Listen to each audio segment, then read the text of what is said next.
ಜೈ ಶ್ರೀರಾಮ್. ನಿಮ್ಮ ಮನೆ ಮಗಳು ಶ್ರೀಮತಿ ಸುಮಂಗ್ಲಾ ಕೃಷ್ಣ ಕೊಪ್ಪರದ್ ಕನ್ನಡತಿ ಚಾನಲ್ಗೆ ತಮಗೆ ಸ್ವಾಗತ. ಪುಣ್ಯಕ್ಷೇತ್ರ ಕಾಶಿಗೆ ಹೋದಂತಹ ಪ್ರವಾಸದ ಅನುಭವಗಳನ್ನು ತಮ್ಮೆದುರು ಹಂಚಿಕೊಳ್ಳಲು ಬಯಸುತ್ತಿದ್ದೇನೆ.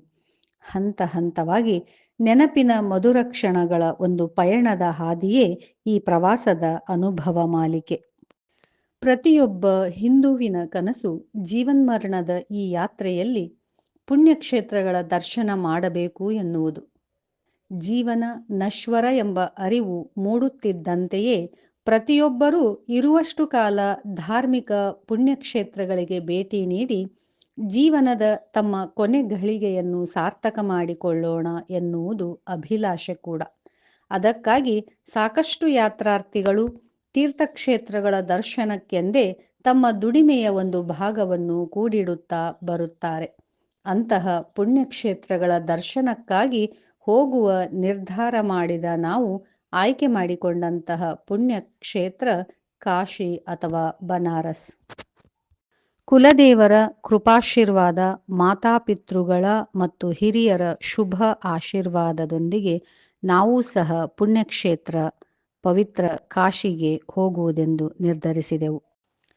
ನನ್ನ ಪತಿ ಮತ್ತು ಅತ್ತಿಗೆಯೊಂದಿಗೆ ಕಾಶಿ ಕ್ಷೇತ್ರಕ್ಕೆ ಹೋಗುವುದೆಂದು ನಿರ್ಧರಿಸಿ ಪೂರ್ವಯೋಜಿತವಾಗಿ 23/3/2023 3 ತಿಂಗಳು ಮೊದಲೇ ಟ್ರೈನ್ ಬುಕ್ ಮಾಡಲಾಗಿತ್ತು.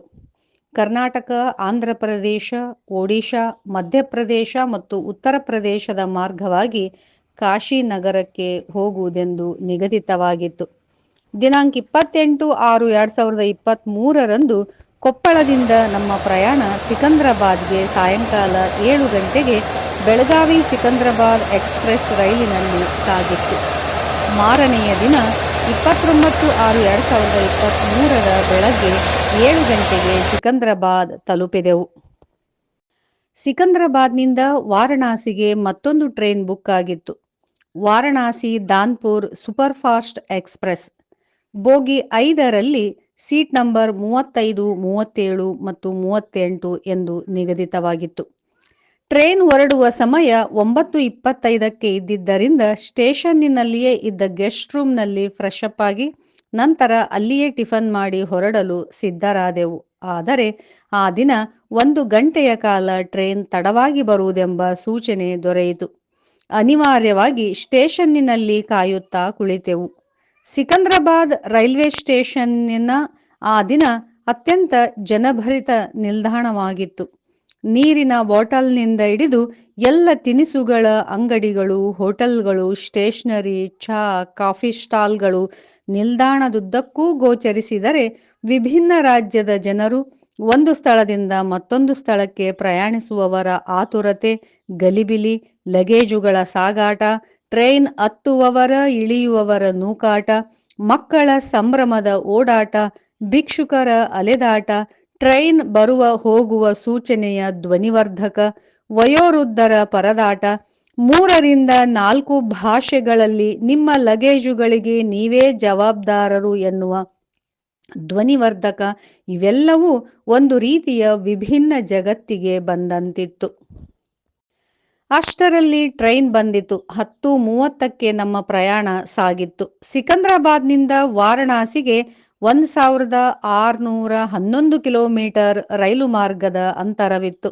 ನನ್ನ ಅತ್ತಿಗೆ ಮತ್ತು ಪತಿಯೊಡನೆ ಸಂಭ್ರಮದಿಂದ ಕಾಶಿಯತ್ತ ನಮ್ಮ ಚಿತ್ತವಿತ್ತು.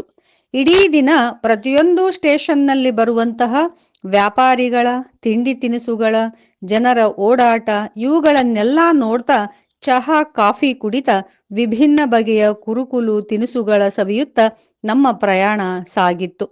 ಮಾರನೆಯ ದಿನ 30/6/2024 ಸಾಯಂಕಾಲ 4 ಗಂಟೆಗೆ ವಾರಣಾಸಿಯನ್ನು ತಲುಪಿದೆವು.